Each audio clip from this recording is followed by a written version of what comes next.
کے بعد دوسرا اس ایج کا پوئٹ آتا ہے Edward Young. He was also the poet of this age. یہ بھی اس ایج کا پوئٹ ہے. And he wrote his poem Night Thoughts in 1742. اور اس نے اپنی پوئم نائٹ تھاٹس 1742 میں لکھی ہے. اس کے بعد پروز میں سب سے بڑا نام ہوتا ہے Joseph Addison and Richard Steele. ان دونوں نے مل کر ایک پروز لکھا تھا جس کا نام تھا the Spectator. It established the form of British periodical essay. یہ کیا ہے؟ اسٹیبلش کرتا ہے برٹش پیریوڈیکل ایسے کی فارم کو. Total 555 essays published in this prose. اس پروز میں ٹوٹل 555 ایسیز کیا ہے پبلش کیے گئے تھے. Out of Addison wrote 274. جس میں سے ایڈیسن نے 274 ایسیز لکھے. And rest of the written by Richard Steeles. اور جو پیچھے جو بچ رہے ہیں وہ سارے رچرڈ اسٹیلز نے لکھے. دوسرا پروز رائٹر تھا Jonathan Swift. He wrote the satiric poet named. ایک سیٹرک پوئٹ یعنی کہ طنزیہ جس میں وہ پروز جس میں طنز ہوتا ہے. سیٹرک پروز لکھا تھا جس کا نام تھا گلیورس ٹریولز. اس کے بعد آتا ہے ناولسٹ ہے. اس ایج کا ناولسٹ ہے Daniel Defoe. He turn from journalism towards writing fictions. کہ یہ پہلے سن کر جرنلزم پر یہ جرنلسٹ تھا. اصل میں یہ جرنلزم پر لکھتا تھا. یہ خود جرنلسٹ نہیں تھا لیکن یہ جرنلزم پر لکھتا. لیکن اس نے اپنا ٹرن کیا جرنلزم کو چھوڑ کر اس نے فکشن لکھنا شروع کر دیا. یعنی کہ he wrote the novel Robinson Crusoe in 1719. یعنی کہ اس نے اپنا ایک ناول لکھا تھا جس کا نام تھا روبنسن کروسوے 1719 میں. اس کے بعد آتا ہے دوسرا ناولسٹ ہے اس ایج کا Samuel Richardson.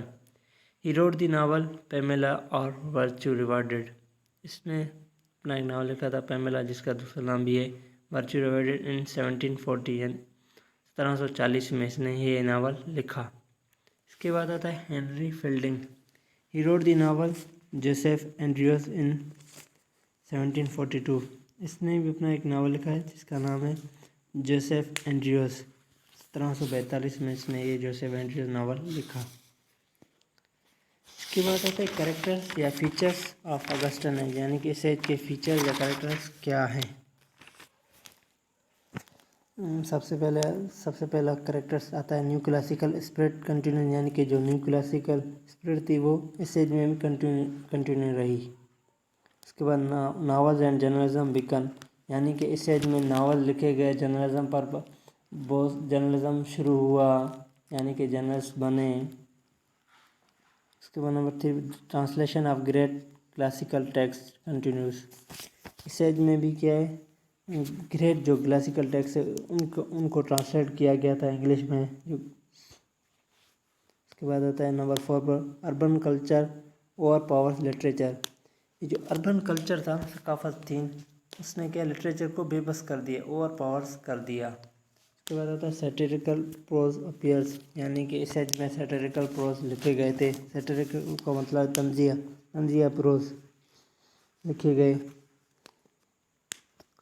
Lyric poetry losses dominance. یعنی کہ جو لیرک پوئٹری تھی اس نے اپنی اقدار کھو دی. اس نے اس ایج میں جو لیرک پوئٹری تھی یعنی کہ لیرک پوئٹری اس ایج میں نہیں لکھی گئی. اس ایج میں یعنی کہ موک ایپک لکھی گئی ہے. ہیروئک کپلٹ کی فارم میں لکھی گئی ہے. موک ایپک کی فارم میں لکھی گئی لیکن لیرک کی فارم میں نہیں لکھی گئی ہے. یعنی کہ لیرک نے اپنا ایک اقدار کھو دیا. Thank you for viewing my video. اگر میری ویڈیو آپ کو اچھی لگے تو میرے یوٹیوب چینل کو سبسکرائب کریں اور میری ویڈیو کو لائک کریں.